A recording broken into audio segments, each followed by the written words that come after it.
Hello everyone. நான் உங்கள் ஆனந்த் பாலா. வாங்க வீடியோக்குள்ள போகலாம். நம்ம இன்னைக்கு எதை பற்றி பார்க்க போகிறோம்னா, அதாவது 1990 பார்த்தீங்கன்னாக்க திருச்சியில் சமயபுரம் அங்கே பார்த்தீங்கன்னா ஒரு 20-25 வயசு மதிக்கத்தக்க எல்லா பெண்களும் வந்து அங்கே சாமி கும்பிட்டுட்டு இருக்காங்க. சாமி கும்பிடும்போது அவங்க என்ன பண்ணுறாங்கனாக்க ரொம்ப பக்தியாக எல்லாரும் நல்லா இருக்கணும், புருஷன் நல்லா இருக்கணும் அப்படின்னு வந்து வேண்டிக்கிட்டு இருக்காங்க. ஸோ வேண்டிக்கிட்டு இருக்கும்போது அப்போ வந்து கேட்குறாங்க, ஏன் எல்லாம் அப்படி வேண்டிகிட்டு இருக்கீங்களே அப்படின்னு கேட்கறதுக்கு அவங்க சொல்கிறாங்க, என்ன சொல்கிறாங்கனாக்க அந்த காலகட்டத்தில் 1990 பார்த்தீங்கன்னா அவங்க ஹஸ்பண்ட் எல்லாம் வந்து லாரி ஓட்டுறவங்க. லாரி ஓட்டும் போது அவங்களுக்கு எதுவும் ஆயிடக்கூடாது அப்படிங்கிறதுக்காண்டி தான் நாங்கள் வந்து இங்கே நேர்த்திக்கடன் பண்ணிட்டு இருக்கோம் அப்படின்னு வந்து அந்த பெண்கள் வந்து சொல்கிறாங்க. ஸோ இதுதான் இங்கே உள்ள இந்த பாயிண்ட். ஸோ அடுத்து என்ன பண்ணுறாங்கன்னா இதோட ஓகே, அடுத்து நம்ம என்ன பண்ணுறோம்னா மதுரையில் அந்த கிராமத்து பேர் என்ன, செக்கானுங்கிற ஒரு கிராமத்தில் வந்து ஒரு முருகனுங்கிற வந்து இருக்கிறாப்புல. அந்த முருகன் வந்து பார்த்தீங்கன்னா இந்த ஊரில் எந்த வேலைக்கும் போகிறதில்ல, வீட்டில் தான் இருக்கிறாரு. அடுத்து நம்ம ஏதாவது வேலைக்கு போகணும் அப்படின்னு நினைக்கும் போது அவருக்கு தென்படுத்த என்னன்னாக்க அங்கே ஒரு லாரி டிரைவர் இருக்காங்க, கிளீனராக அந்த வண்டியில் போகிறாரு. வண்டியில் போயிட்டு அங்கே கிளீனராக கொஞ்ச நாள் போயிட்டு இருக்காரு. ஸோ இந்த லாரி வந்து எப்படின்னா அப்போல்லாம் வந்து பெரிய லாரிலாம் கிடையாது, ஸோ மினி லாரி மாதிரி தான் இருக்கும். ஸோ அது வந்து சென்னை போகும்.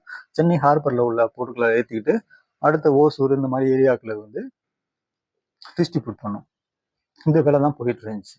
ஸோ இந்த மாதிரி போயிட்டே இருக்கும்போது அந்த டிரைவர் என்ன பண்ணுவாருன்னா, பின்னாடி அவர் லோடை வந்து ஹார்பர்லேருந்து எடுத்து ஓசூர் போயிட்டு இருப்பாங்க.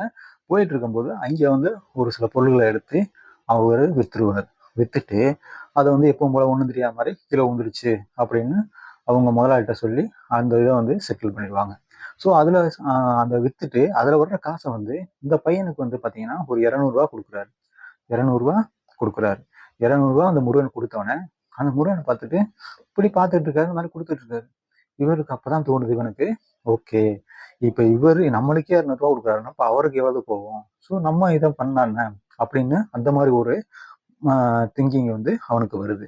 ஸோ அவன் என்ன பண்றான்னாக்க, நம்ம வந்து இவரோட கூட்டு சேர்ந்தோம்னா இவர் அதை பங்கு அதிகமாக எடுத்துக்கிடுவாரு, ஸோ அதனால வந்து நம்ம இன்னொருத்தரை வந்து நம்ம செலக்ட் பண்ணுவோம் அப்படின்னு சொல்லிட்டு இவன் வந்து என்னன்னா அடுத்த வண்டியோட கிளீனரை வந்து இவன் செட் பண்றான். 2 பேரும் சேர்ந்து என்ன பண்றாங்கனாக்க பிளான் பண்றாங்க. பிளான் பண்ணி அந்த வண்டி இவர் வண்டியிலேயே வந்து பின்னாடி வந்து எடுக்கிறதுக்கு பிளான் பண்ணிட்டாங்க. பிளான் பண்ணி எடுக்கிறாங்க. எடுக்கும்போது டிரைவர் என்ன சொல்றான்னா, அண்ணன் என்ன கார்ப்பா ஓப்பன் ஆயிருக்குனே, நான் கட்டிட்டு வரேனே அப்படின்னு சொல்றான். சரிப்பா கட்டிட்டு வரேன்னு சொல்றாரு. இவன் போய் கட்டிட்டு வரும்போது அவனுக்கு இன்ஸ்ட்ரக்ஷன் கொடுத்துட்டு ஓகே அப்படி எடுத்து 2 பொருளை வந்து எடுத்து கீழே போட்டுறான். அவன் வந்து எடுத்துட்டு போயிடுறான் அந்த இன்னொருத்த கிளீனர். இவன் வெளில வந்துட்டு ஓகே நான் எல்லாம் கட்டிட்டேனே அப்படின்ட்டு இங்கே போய் பார்க்குறாங்க. ஓப்பன் பண்ணும்போது 2 பாக்ஸ் வந்து மிஸ்ஸிங். ஸோ இவருக்கு ஒன்றும் புரியலை. இது எல்லாமே கட்டிட்டு தானே இருந்துச்சு அப்படின்னு பார்த்துட்டு இருக்காங்க.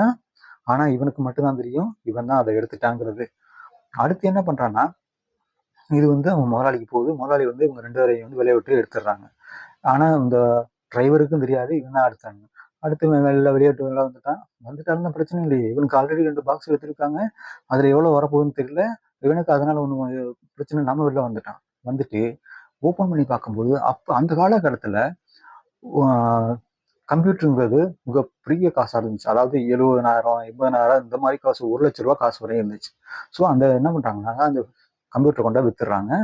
அப்போ 30,000 விற்கிறாங்க. 30,000 விற்றுட்டு அவனுக்கு ஒரு 5,000 காசு கொடுத்துட்டு இன்னும் ஒரு 25,000 கையில் எடுத்துக்கிட்டு வந்துடுறான். அதிகமான காசு இருக்கு. இந்த மாதிரி போயிட்டு இருக்கும்போது ஒரு நாள் இவனுக்கு ரொம்ப ஒரு யோசனை வருது. ஓகே, நம்ம இதையே பண்ணாக்க நம்ம ஏன் அதிகமாக கொள்ளடிக்க முடியாது அப்படின்னு யோசிக்கிறான்.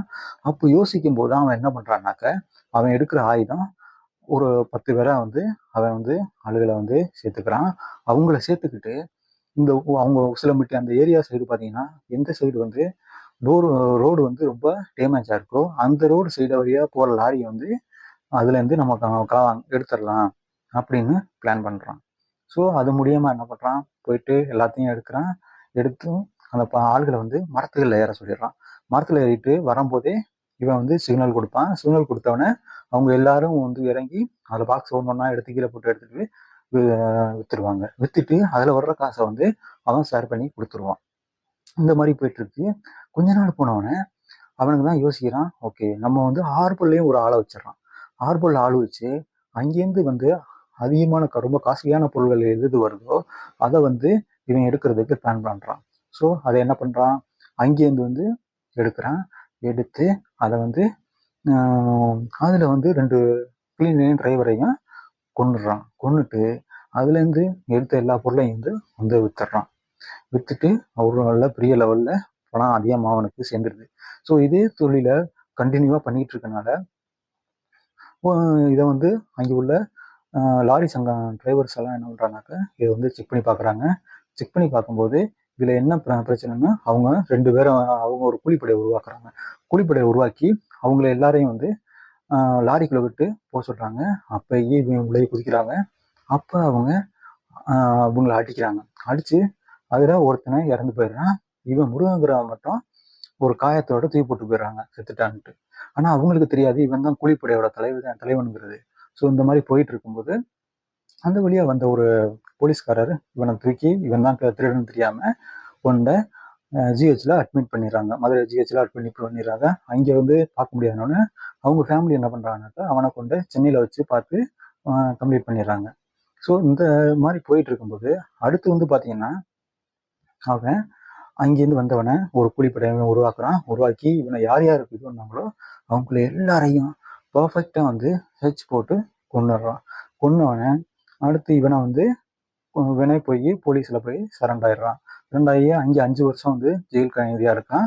அடுத்து கொஞ்ச நாள் கழித்து வெளியில் விட்டுறாங்க. வெளியில் வந்தவனை இவன் வந்து அதே நினப்பில் மறுபடியும் இருக்கிறான். மறுபடியும் இருந்தவனை இவன் மனநலம் பாதிக்கப்பட்டு அவன் வந்து இறந்தும் போயிடுறான். 2002 அவன் இறந்துடுறான். இதுதான் முருகனோட